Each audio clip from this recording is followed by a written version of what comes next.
믿음으로 걷는 절망은 없습니다라는 제목으로 말씀 전합니다. 오늘 성경 본문은 예레미야 애가서입니다. 예레미야가 기록한 비탄의 글인데 성경적인 표현으로는 애통이 가장 적절할 것 같습니다. 자, 1장 1절을 한번 볼까요? 이런 말씀이 나옵니다. 슬프다 이 성이여, 전에는 사람들이 많더니 이제는 어찌 그리 적막하게 앉았는고. 어찌라는 말이 나오죠. 2장 1절에도 이런 말씀이 있습니다. 슬프다 주께서 어찌 그리 진노하사 딸 시온을 구름으로 덮으셨는가. 여기서 어찌로 번역된 히브리의 원어 에카가 원래 예레미야 애가의 제목이 됩니다. 어찌입니다. 어찌 이런 일이 일어날 수 있는가? 어찌 하나님이 이런 일을 허락할 수 있는가? 하나님의 백성들이 어떻게 살아남을 수 있는가? 이 세상에서 우리 미래는 어찌 되는 것인가? 어찌 이제 살아야 하는 인생 슬픔의 검은 구름 속에서 던지는 질문들이 됩니다. 이건 우리 가까이에서 언제라도 만날 수 있는 이야기입니다. 우리가 가깝게 접하는 소식이 있죠. 대학을 졸업하고 해병대 장교로 제대한 26살의 어떤 청년이 지난 10월 백신 2차 접종 후에 뇌출혈로 쓰러져서 급히 병원으로 옮겨져 응급수술을 받았는데 젊고 강인한 덕에 기적적으로 목숨은 건졌지만 부모 도움 없이 화장실에도 갈 수 없을 만큼 거동이 힘들어졌고 말도 어눌해지고 정상적인 의사소통이 어려워졌다고 합니다. 집배원이었던 어떤 청년 2차 접종 후 사흘 만에 급성 심근염으로 사망했습니다. 대학에서 태권도 전공하고 태권도 사범까지 했던 이 사람이 한 달 전 받은 건강검진에서 아무 문제가 없었던 사람이라고 합니다. 이게 우리나라뿐만 아니죠. 전 세계에서 벌어지고 있는 이런 일들입니다. 이걸 누가 예측할 수 있겠습니까? 그냥 우리가 어찌라고 한탄할 수밖에 없는 겁니다. 러시아 우크라이나 침공으로 시작된 전쟁 이야기 참 서글프고 안타깝습니다.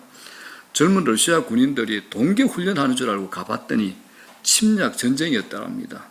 또 전쟁을 치르다 보니까 죽음의 공포가 너무 무서워가지고 전쟁터에서 먼 후방 병원으로 이송되기 위해서 러시아의 젊은 군인들이 우크라이나 군인들의 총알을 찾아내가지고 그 총알으로 자기 발을 쏴가지고 자해를 한답니다. 자기 나라 러시아 총알이면 자해가 들통이 나니까 안 되니까 이제 적군의 총알을 이제 찾아와가지고 훔쳐와가지고 자기 발에 쏜답니다. 그래서 이제 후방으로 가는 거죠. 가슴 먹먹합니다. 어떻게 이런 일이라고 할 수밖에 없는 사건들이 우리 주위에 이제 깔려 있습니다. 내 옆에 또 저희 교회 가족들 중에도 지금 여전히 힘들어하는 분들이 있습니다. 제가 아는 어떤 집에 아이는 초등학생인데 백혈암에 걸려서 지금 항암 5차를 받고 있습니다. 안타깝게 거지없죠. 매일 기도하고 있는데 정말 안타깝습니다. 굳이 코로나와 관련되지 않다 하더라도 생각지도 못한 가슴 쓸어내리는 사연들, 슬픈 사건 우리 주위에 너무 많습니다. 오늘 본문이 이런 얘기가 비슷합니다. 절망과 애통이 섞인 얘기로 시작을 합니다. 본문을 보면 예레미야 선지자가 처음에는 믿음이 무섭도록 동요되는 시험을 당합니다. 그리고 얼마 안 돼요. 절망의 밑바닥까지 내려가죠. 그런데 여기서 우리가 또 놀라운 사실을 하나 발견하게 됩니다. 그가 절망의 늪에서 하나의 신비스러운 전환점을 맞아 다시 믿음의 자리로 돌아오고 있는 겁니다. 그래서 오늘 예레미야서 이 3장의 구성이 예레미야 애가 3장의 구성이 이렇게 되어 있습니다. 1절에서 17절까지는 예레미야의 믿음이 뿌리쳐 흔들리는 과정이죠. 18절에서 20절이 절망의 늪에 빠진 상황입니다. 그리고 이제 21절에 소망을 발견하고 전환점에 진입을 합니다. 마지막 절 33절까지 믿음을 되찾아서 하나님을 찬양하는 자리로 올라오는 내용, 이렇게 예레미야 애가 3장이 구성되어 있습니다. 자, 사랑하는 여러분, 누구나 잘 아는 사실입니다만 생각과 현실이 반드시 일치하는 것은 아닙니다. 어떤 문제를 앞두고 때가 되면 그럭저럭 넘어가겠지, 아마 견딜 수 있을 거야 라고 생각은 하지만 막상 문제가 현실로 다가오면 마음이 무너집니다. 여러 최악의 상황이 그려지죠. 두려움이 걷잡을 수 없이 우리를 때려 기력을 잃게 만들고 주저앉아 버리게 만듭니다. 오늘 예레미야의 경우도 예외는 아니었습니다. 그런데 여러분, 예레미야가 어떤 사람입니까? 위대한 선지자였단 말입니다. 예레미야서 1장 5절 보십시오. 이렇게 되어 있죠. 내가 너를 모태에 짓기 전에 너를 알았고 네가 배에서 나오기 전에 너를 성별하였고 너를 여러 나라의 선지자로 세웠노라. 이렇게 얘기하고 있습니다. 하나님께서 예레미야를 모태에 짓기 전에 아셨죠. 배에서 나오기 전에 성별했다. 거룩하게 구별했던 사람입니다. 거기다가 이미 선지자로 예정되었던 사람이 예레미야입니다. 실제로 하나님을 통해서 계시를 받았고 예언을 했던 사람이 예레미야입니다. 그런데 이 예레미야의 예언과 다른 선지자들의 예언이 달랐습니다. 당시에 예레미야뿐만 아니라 여러 예언자들이 있었겠죠. 다른 수많은 예언자들은 이렇게 얘기합니다. 우리는 하나님의 사랑을 받는 이스라엘 백성들입니다. 우리는 하나님의 사랑을 받고 선택받은 백성들입니다. 우리에게는 하나님의 언약이 있습니다. 하나님의 임재가 있고 제사를 드리는 저 예루살렘의 성전이 있는데 우리는 망할 리가 없습니다. 미래는 안전합니다. 라고 백성들에게 수많은 다른 선지자들이 평안을 얘기합니다. 그런데 하나님께서 예레미야에게 이렇게 얘기합니다. 예레미야야, 너는 너희 동족들에게 그들의 죄악을 지적하고 폭로해라. 너희들 심판받을 것이다. 이렇게 말하라고 하나님께서 예레미야에게 명령을 하신 겁니다. 이런 하나님의 명령을 예레미야는 그대로 전합니다. 우리들의 조국 유다는 멸망할 겁니다. 70년 바벨론 포로 생활할 겁니다. 라고 예언한 겁니다. 국력이 약해져서 그런 것이 아니라 자기들의 죄악 때문에 그런 것이라고 예레미야는 정직하게 하나님의 음성을 들은 대로 얘기합니다. 예레미야는 장차 자기 조국 유대 나라에 임할 하나님의 진노, 그리고 마지막 종국의 비참함, 이게 얼마나 극심하리라는 것을 그림 보듯이 환하게 다 예견하고 있었습니다. 그래서 그는 마음속으로 막상 그날이 오면 얼마나 비참할까. 그러나 우리가 믿음을 가지고 이겨나야 돼. 백성들과 함께 끝까지 인내할 수 있을 거야 라고 생각을 했을 겁니다. 그런데 정작 비극의 순간이 다가오자 예레미야는 너무 당황합니다. 상황이 달라져 버렸습니다. 3년 동안 계속돼간 기근이 계속됐습니다. 그래서 마른 막대기처럼 비틀어진 시체들이 여기저기 널려 있는 겁니다.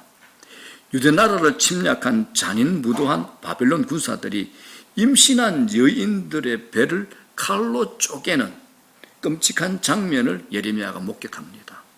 또 그들은 어린 아이들을 돌담에 메어쳐 죽이는 것을 예레미야가 보게 됩니다. 거기다가 생각지도 않았던 하나님의 거룩한 성전이 불길에 휩싸이고 성전의 기구들이 전부 약탈당하는 것도 직접 보게 됩니다. 이런 비참한 현실을 보게 된 예레미야는 그의 몸과 마음이 눈물의 저수지가 된 것처럼 눈물로 애통하면서 헤어나올 기력조차 완전히 잃어버리고 맙니다.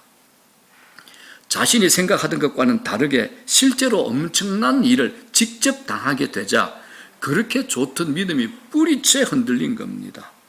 자, 여러분 잊지 마십시오. 예레미야는 선지자입니다. 하나님과 직접 이야기하는 선지자입니다. 그런데 어려운 문제를 앞에 놓고는 그의 믿음이 심하게 흔들렸다는 겁니다. 자, 여러분 누구에게나 믿음이 흔들릴 때 나타나는 정상이 있죠. 그 정상이 뭡니까? 마음 가득히 불평을 담고 하나님을 향해서 쏟아내는 겁니다. 예레미야와 같은 선지자는 하나님을 향해서 절대 불평 안 할 것 같지만 결코 그렇지 않았습니다. 그도 역시 고난 당하니까 약해지는 한 인간으로서 불평의 언어를 막 쏟아내는 겁니다. 자, 몇 구절만 볼게요. 3장 1절, 2절, 3절. 이게 주어는 하나님입니다. 다 같이 시작. 여호와의 분노의 매로 말미암아 고난 당한 자는 나로다. 걸어가게 하시고 빛 안에서 걸어가지 못하게 하셨으며 종일토록 손을 들어 자주 나를 치시는도다. 하나님에 대한 불평이죠. 성경 본문은 사실 주어가 잘 나타나지 않는 우리말 특성 때문에 분별하기가 힘들지만 군이 있는 다른 번역 성경들을 보게 되면 예레미야는 그라는 주어를 17번 사용하고 있습니다. 그렇다면 그가 누구겠습니까? 바로 하나님입니다. 이게 이제 예레미야의 믿음이 약해지면서 나타난 겁니다. 원망과 불평을 전부 하나님께 쏟아내는 겁니다. 자, 이 내용을 쉬운 걸로 번역하면 이렇게 됩니다. 하루 종일 나를 매로 때리는 자도 하나님이요, 나를 어둠에 가둔 자도 하나님이요, 마치 곰처럼 엎드려 기다렸다가 나를 사정없이 찢어 놓은 자도 하나님이야. 그가 나에게 쓴 잔을 마시게 하였고 그가 내 마음의 평강을 다 앗아가 버렸으며 그가 내 앞길을 돌로 단단히 막아 놓았으며 그가 활을 당겨 마치 관역을 맞추듯이 내 허리를 맞췄어. 이 모든 일들을 누가 한 거죠? 하나님이 한 거야. 본문을 해석하면 이렇게 됩니다. 예레미야 선지자의 입에서 이런 불평이 나오리라고 상상할 수 있겠습니까? 믿음 좋은 예언자의 입에서 하나님을 원망하는 소리가 이처럼 폭포수처럼 쏟아져 내리라고는 아무도 상상할 수 없었을 겁니다. 그런데 예레미야에게 이런 일이 일어났습니다. 이런 점에서 예레미야는 우리의 거울이라고 할 수 있습니다. 마치 약한 우리의 모습을 비추어보는 것 같습니다. 우리도 큰 문제를 만나면 결코 흔들리지 않을 것 같았던 믿음이 사정없이 흔들리면서 하나님 원망할 때 있죠. 예수 믿어도 별 수 없네, 예배드려도 별 수 없네, 그렇게 기도 많이 했는데 하나님 왜 안 들어주시는 거야? 내가 이렇게 당하는 거 하나님이 아직도 내 죄 용서하지 않고 나 저주하고 있는 거야. 차라리 내가 안 믿었으면 좋았을 걸 라고 거침없이 도끼 어린 불평을 내뱉을 때가 있습니다. 내가 아니더라도 내 주위의 사람들이 나를 안타깝게 바라보며 표정으로 말할 수 있죠. 너 어렵지, 하나님 믿어왔잖아, 하나님 믿었는 게 무슨 소용 있냐, 이런 거죠. 언어가 아니라 얼굴로 표정으로 얘기하는 겁니다. 그런데 이게 끝이 아니죠. 이렇게 불평에 빠진 사람들이 가는 곳이 있습니다. 뭘까요? 절망의 늪입니다. 절망의 늪. 예레미야도 이 늪에 빠진 겁니다. 자, 18절 그의 심정을 이렇게 또 드러냅니다. 시작. 스스로 이르기를 나의 힘과 여호와께 대한 내 소망이 끊어졌다 하였도다. 믿음을 가진 자에게 나타난 완전한 절망입니다. 그런데 이게 또 끝이 아닙니다. 절망이 절망으로 끝나지 않는다는데 더 힘듦이 있습니다. 절망의 순간에 찾아오는 반갑지 않는 손님이 또 있죠. 하나님 필요 없고 신앙 필요 없고 이제 다 소용없어라고 중얼거릴 때 꼭 반드시 찾아오는 불청객이 또 있습니다. 그건 예레미야가 자신의 체험을 통해서 우리에게 또 가르쳐 줍니다. 19절 보십시오. 내 고초와 재난 곧 숙과 담접을 기억하소서라고 합니다. 이 기억하소서라는 원어를 찾아보면 기억하다라는 이 의미를 포함하고 있습니다. 그래서 신학자들의 권위 있는 표준 세번역 성경을 보면 이렇게 되어 있습니다. 내가 겪은 그 고통, 썬쑥과 쓸개적 같은 그 고난을 기억합니다라고 이렇게 말합니다. 영어 성경에도 I remember, 나는 기억합니다라고 되어 있죠. 이게 무슨 말이냐? 예레미야가 과거에 당한 갖가지 고초와 재난을 새삼스레 기억하고 낙심이 된다라고 말하는 겁니다. 여기에서 절망하는 자에게 찾아오는 불청객이 뭐냐? 바로 과거의 나쁜 기억이라는 겁니다. 여러분, 절망의 늪에 빠지면 이상하게도 옛날의 나쁜 기억이 더 잘 떠오릅니다. 자신의 범한 죄악들, 실패했던 일들, 거절당했던 일들, 두려워했던 일들, 이것들이 마음을 점령해버리고 괴롭히기 시작합니다. 예레미야의 경우도 절망에 빠지니까 생각지도 않아야 될 것들이 자꾸 떠오르는 겁니다. 괴롭고 고통스러운 과거의 것들이 자꾸 떠오르고 그것들이 자신을 괴롭히는 겁니다. 희망을 잃은 사람에게 기억하고 싶지 않은 일들이 떠오르는 것, 이건 지독한 고문이죠. 이 경우 기억이라는 것은 마귀의 하수인 역할을 합니다. 실패의 사건들을 빽빽히 적은 앞치마를 두르고 내 앞에 딱 나타납니다. 그리고 조롱하듯이 말을 걸죠. 너 이제 희망 없어. 네 꼬라지 봐. 너 끝난 인생이야. 너 또 실패할 거야. 사람들 전부 너 실패에 손가락질하고 있잖아. 이제 포기하고 끝내버려. 이렇게 얘기합니다. 이게 바로 기억이 주는 잔인한 고문이 됩니다. 이렇게 되면 지금 처해 있는 상황에서 좋은 모습은 눈이 가려져 버리고 나쁜 모습만 계속해서 생각이 납니다. 우리의 실패를 다 덮으신 복음, 십자가 구원, 아버지 하나님의 끝없는 은혜는 온데간데 없고 절망의 바닥으로 내팽개쳐지는 겁니다. 이게 이제 몸서리 쳐지는 순간이죠. 자, 여기서 우리가 큰 교훈을 얻게 됩니다. 예레미야와 같은 탁월한 믿음의 사람도 절망하며 불평했다는 겁니다. 우리 모두 예레미야의 약점을 다 가지고 있는 사람들입니다. 그렇기 때문에 우리도 겸손해야 됩니다. 우리도 절망하면 예레미야처럼 정신적인 고문 피할 수 없습니다. 이건 우리의 믿음이 흔들릴 때 마귀가 제일 잘 사용하는 도구입니다. 실제로 우리의 믿음 바람에 흔들리는 꽃송이 같잖아요. 하루에도 몇 번씩 흔들릴 겁니다. 아침에 은혜 받고 묵상하고 나갔는데 낮에 어떤 이상한 사건, 이상한 얘기 들으면 그때부터 흔들리잖아요. 하나님은 온데간데 없고 문제가 나를 압도해. 하루에도 몇 번씩 흔들립니다. 신앙연수, 교회 직분, 성경 지식만으로 이겨낼 수 없다는 거 우리가 살아오면서 경험하지 않습니까? 그래서 사람들의 칭찬과 인정의 소리에만 현혹돼서는 안 됩니다. 자, 그런데 이제 이게 끝이면 우리에게 의미가 없죠. 이 절망의 기억에서 우리를 건져내는 한 가지 은혜를 우리가 발견합니다.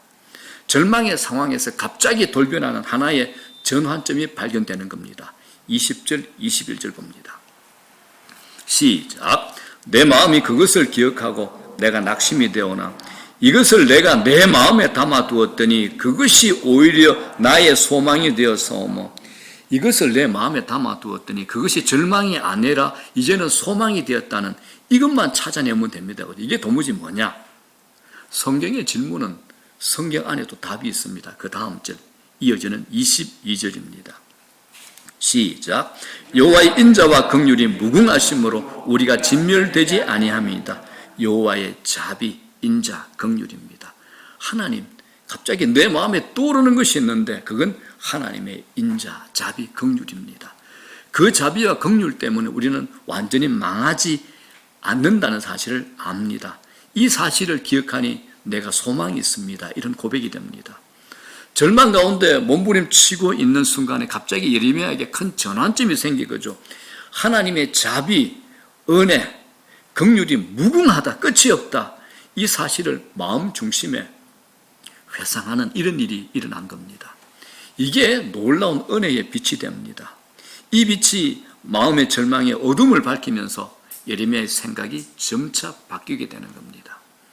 내가 이렇게 절망만 하다니 아직도 내가 죽지 않고 살아있고 우리나라 백성들 다 망한 것 아니잖아.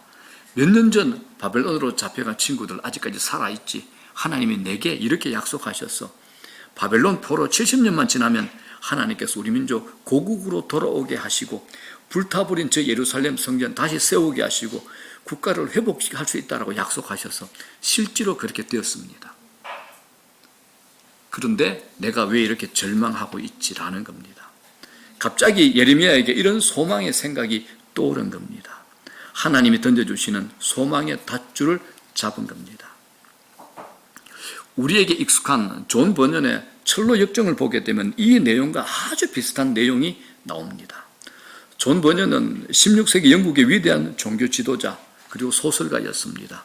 당시 영국의 국교회가 너무 비성경적이고 잘못된 방향으로 기울자 이 존 버년이 복음을 외치다가 12년 동안 감옥살이를 하게 됩니다.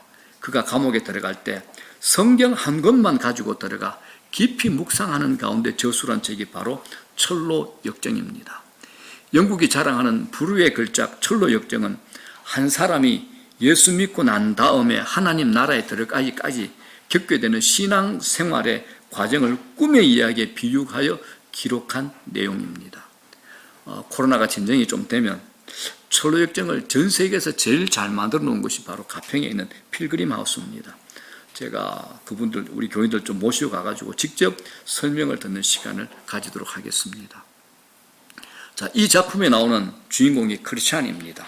이 크리스찬이 모든 신앙인을 통칭하는 인물로 그려져 있습니다. 자, 그런데 이 크리스찬이 소망이라는 친구와 함께 천성을 향하여 열심히 걸어가고 있었습니다. 그런데 그 길이 너무 힘들어서 조금 수월한 길을 찾다가 샛길을 발견하게 됩니다. 그래서 크리스찬이 이 소망을 유혹해서 샛길로 들었습니다. 처음 볼 때는 아주 좋은 길이었는데 얼마 안 가서 험준한 골짜기로 통하는 좁은 길이 나왔습니다. 그래서 간신히 골짜기에 다다르니 갑자기 폭우가 쏟아지고 홍수가 일어나 길이 막혀버렸습니다. 돌아갈 수도 없고 앞으로 나갈 수도 없는 딱한 처지가 된 거죠. 날도 어둑어둑 저물어 갑니다. 할 수 없이 두 사람이 손을 잡고 날이 새기를 기다리다가 너무 피곤해 잠에 골아 떨어집니다. 아침에 눈을 떴더니 무서운 거인이 크리스찬과 소망 앞에 서 있는 겁니다. 그 거인의 이름이 뭐냐? 바로 절망입니다. 여러분 보셨죠? 그죠? 필그림 가시면 보셨죠? 저 거인의 이름이 바로 절망입니다. 이런 말 합니다. 너희들 내 땅에 무단으로 침입한 녀석들이야. 너희들 가둬버리겠어. 그리고 그들을 지하실 감옥에 가둬버렸습니다. 그리고 일주일 동안 무섭게 매질을 하여 크리스찬과 소망은 초죽음이 되어버렸습니다. 그 다음 이 절망이 독약이 든 잔을 내밀면서 두 사람 너희들 마시고 자살하라고 명령합니다. 그런데 그 두 사람 그 말 듣지 않고 끝까지 버팁니다. 그러자 하루는 절망이 또 찾아와가지고 너희들 날이 밝기만 하면 내가 너희들 끌어내어 갈기갈기 찢어내 죽여버리겠다고 협박합니다. 그 말을 들은 크리스찬과 소망은 그 밤이 마지막 밤이 될지도 모른다는 생각에 힘없이 감옥에 쓰러져 있다가 갑자기 벌떡 일어나 무릎을 꿇고 기도하기 시작합니다. 기도 중에 이제 새벽이 다가올 무렵 크리스찬이 벌떡 일어나서 이렇게 외칩니다. 내가 뭐 하는 짓이야? 내게는 이곳에 있는 자물쇠는 어느 것이나 열 수 있는 보장을 받은 언약의 열쇠가 내 품속에 있는데 그것이 나에게 있는 줄도 모르고 내가 이렇게 까다롭게 고생만 하다니. 그리고 급히 소망이를 깨워가지고 자기 품속에 있는 언약의 열쇠를 꺼내 감옥 문에 걸려있는 자물통에 넣어 돌려봅니다. 그랬더니 소리 없이 감옥 문이 열렸습니다. 그곳을 빠져나간 그들은 대문도 쉽게 열 수 있었습니다. 그래서 크리스찬과 소망은 절망의 성으로부터 빠져나올 수 있었던 겁니다. 여러분, 이 이야기가 우리에게 무엇을 말하고 싶은 것일까요? 신앙생활 하다 보면 누구나 절망이라는 무서운 함정에 빠져 나쁜 기억의 회초리에 사정없이 두들겨 맞아 만신창이가 될 때가 있다라는 겁니다. 이때는 크리스찬이 생각했던 것처럼 우리에게도 언약의 열쇠가 있다는 것을 기억하십시오. 언약의 열쇠 잊지 마십시오. 이 언약의 열쇠가 뭘 말할까요? 바로 하나님 말씀을 의미합니다. 우리가 절망 중에 있을 때 갑자기 하나님 말씀이 기억날 때가 있습니다. 이건 하나님께서 우리에게 던져주시는 한 줄기 빛이 됩니다. 이 빛으로 말미암아 보장받은 언약의 열쇠를 사용하기만 하면 반드시 고통스러운 절망의 문이 열리게 되는 겁니다. 자, 시편 19편 17절 한번 보십시오. 여호와의 율법은 완전하여 영혼을 소성시키며 여호와의 정거는 확실하여 우둔한 자를 지혜롭게 하미라 합니다. 여호와의 율법, 여호와의 정거가 뭡니까? 하나님 말씀, 성경 말씀을 가리키는 겁니다. 하나님 말씀은 확실하다는 겁니다. 신뢰할 만하다는 겁니다. 여러분, 이 말씀처럼 여호와의 말씀은 우둔할 수 있는 우리를 지혜롭게 만듭니다. 자, 우리 주위에 우리가 사는 이 땅에 현대인들 보게 되면 정보, 일반 상식들 정말 많이 알고 있습니다. 네이버나 구글을 치면 나오지 않는 정보가 거의 없을 정도죠. 여러분 물어볼게요. 그렇다고 우리가 지혜로워졌습니까? 그렇다고 우리가 지혜로워졌습니까? 오히려 우리는 지혜와는 멀어지고 있습니다. 주어들은 지식과 정보 위에 우리의 인생을 올려놓을 수 있겠습니까? 왜 아는 것은 그렇게 많은데 그렇게 잘 속나요? 아는 것은 그렇게 많은데 속는 사람은 정말 많습니다. 왜 정보는 홍수처럼 넘쳐나는데 사람들은 방황을 합니까? 지식을 쌓고 쌓았는데 결정적인 순간에 악수를 두는 경우는 무엇입니까?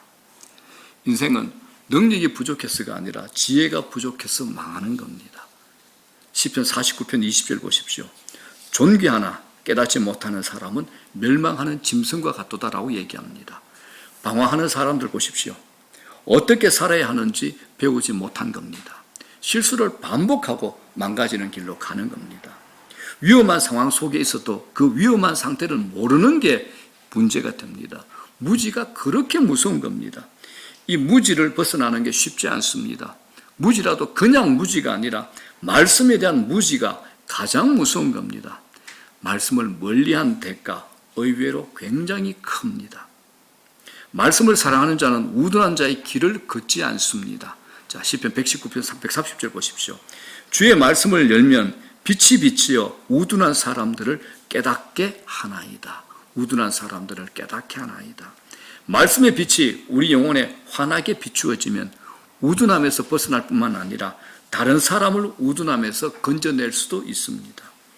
그래서 하나님 말씀을 묵상하는 삶을 살면 내 삶에 장애물이 어디 있는지 다 보입니다. 이전에는 장애물을 볼 수 없으니까 그 길로 가다가 빠졌는데 말씀을 묵상하고 지혜가 생기니까 자기 인생에 장애물이 보이기 시작한다는 겁니다. 자, 165절 보십시오. 이렇게 얘기합니다.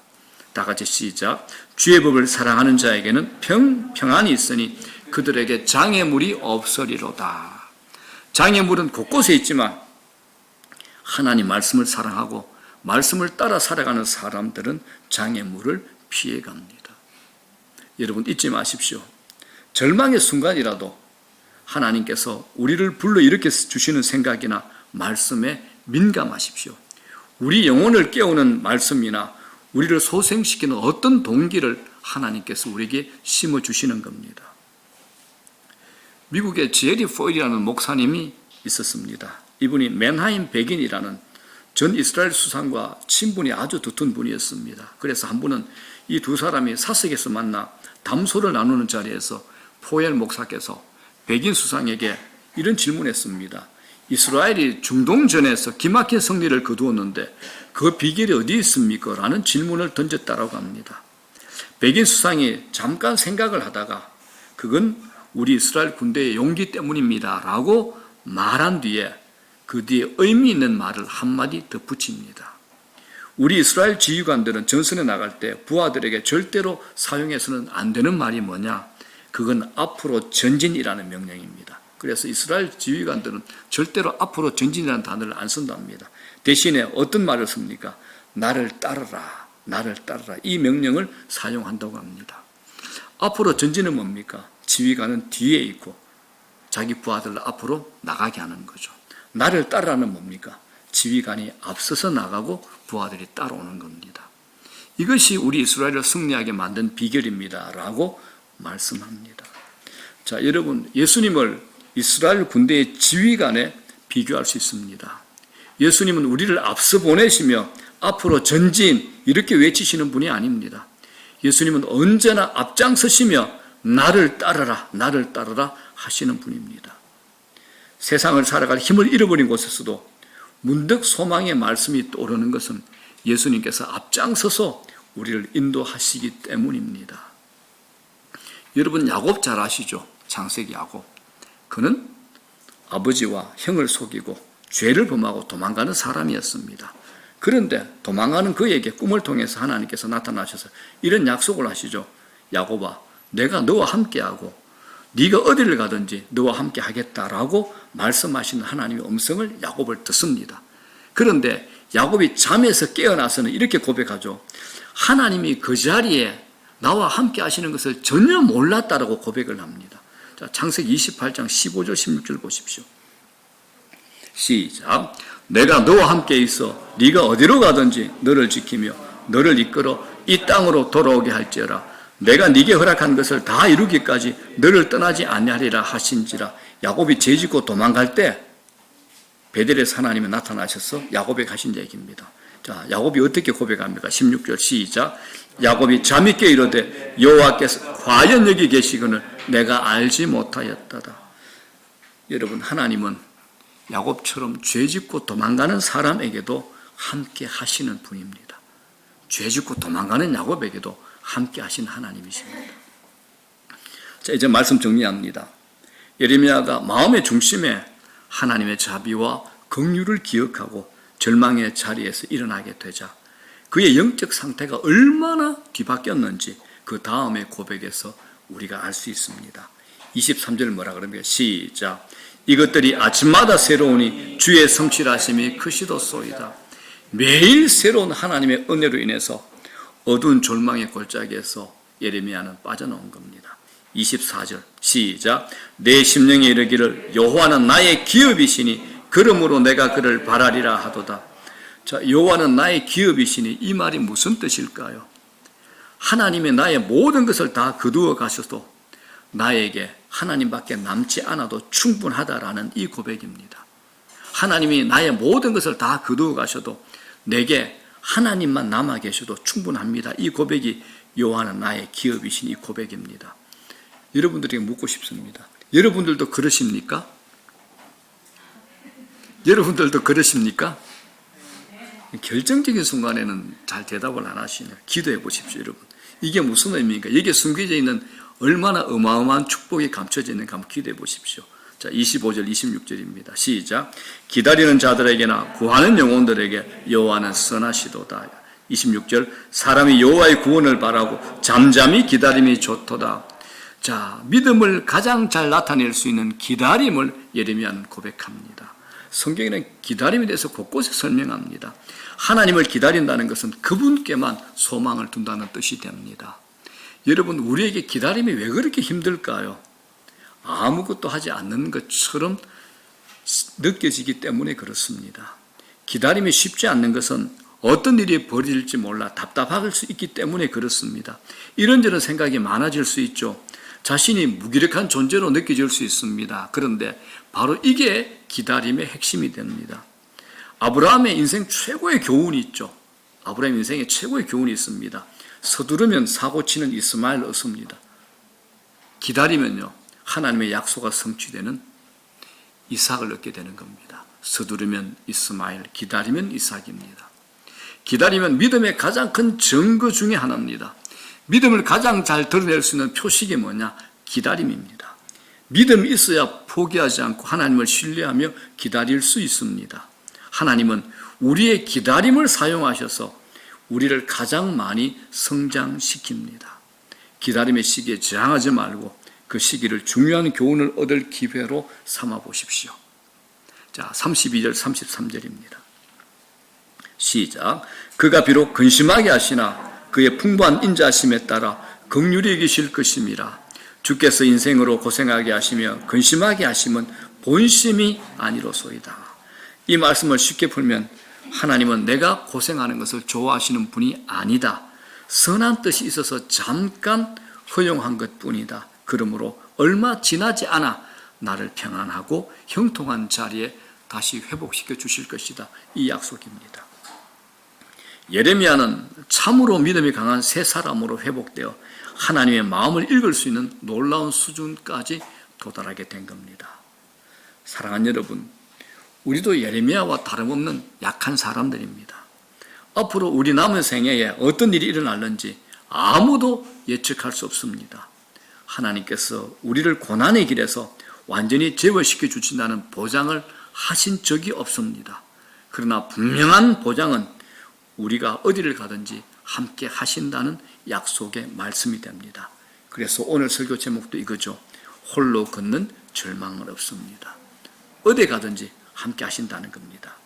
우리의 힘으로 일어설 수 없는 순간 우리 중심에 갑자기 생각나는 놀라운 말씀을 주셔서 그 어려운 절망에서 일어설 수 있도록 붙들어 일으켜 세우시는 하나님을 전적으로 신뢰해 보십시오.